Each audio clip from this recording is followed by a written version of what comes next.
Kulikuwa na msichana mmoja aitwaye Laila, mrembo wa sura na roho, aliyeishi katika kijiji cha kale kilichozungukwa na milima na bahari, kijiji kilichojulikana kama Mwandeo. Laila alikuwa fundi wa ususi, akitengeneza mitindo ya nywele iliyoleta watu kutoka vijiji vya mbali. Ingawa alijaliwa kipaji, moyo wake ulikuwa na pengo, alikosa furaha ya kweli, alitamani jambo la kipekee maishani mwake. Siku moja, alipokuwa akipita sokoni kuelekea kwenye kibanda cha nyanya wake, macho yake yakatua kwenye duka la sonara mkongwe aliyejulikana kama Babu Haji. Alivutiwa na pete moja ya kipekee iliyokuwa kwenye sanduku la kioo, iliyong'aa mithili ya mwezi wa tarehe 14. Pete hiyo ilikuwa na jiwe la bluu iliyochanganyika na rangi ya dhahabu, na mara tu Laila alipoiangalia, alihisi kama pete hiyo ilikuwa inamuita. Bila kujua kwa nini, aliingia dukani. "Naweza kuitazama pete hii?" aliuliza kwa sauti ya heshima. Babu Haji alinyanyua kichwa chake polepole, akamwangalia kwa macho yaliyofunikwa na mvii.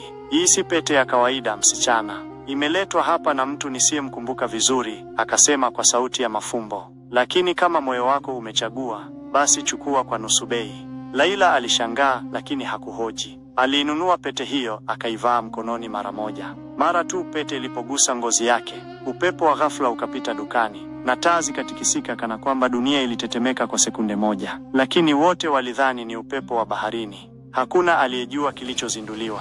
Usiku uliofuata, Laila alipoenda kulala, alijikuta kwenye ndoto ya ajabu. Alisimama katikati ya jangwa lenye mwezi mkubwa juu yake, na mbele yake alitokea kiumbe wa ajabu, mwenye macho mekundu na sauti ya kina. "Umenivaa, sasa ni wewe ninayemtumikia. Lakini kila ombi lina bei."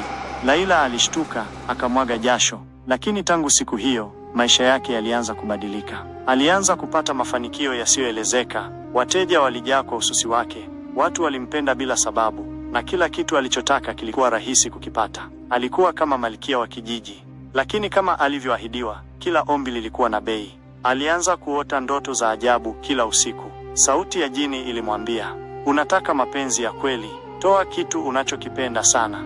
Alipoomba kupendwa na kijana aliyempenda tangu utotoni, Musa, ndoto nyingine ilimjia. "Mapenzi yamepokelewa, lakini mama yako atasahau jina lako milele."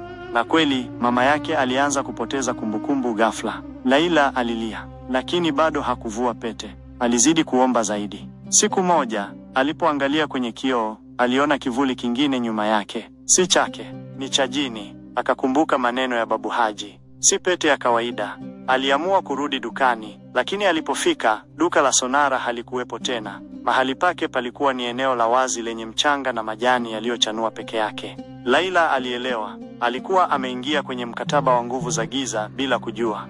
Mwisho wa hadithi, au mwanzo wa mateso ya Laila. Je, Laila ataivua pete? Je, anaweza kuikomesha mikataba ya ajabu na majini, au tayari amechelewa?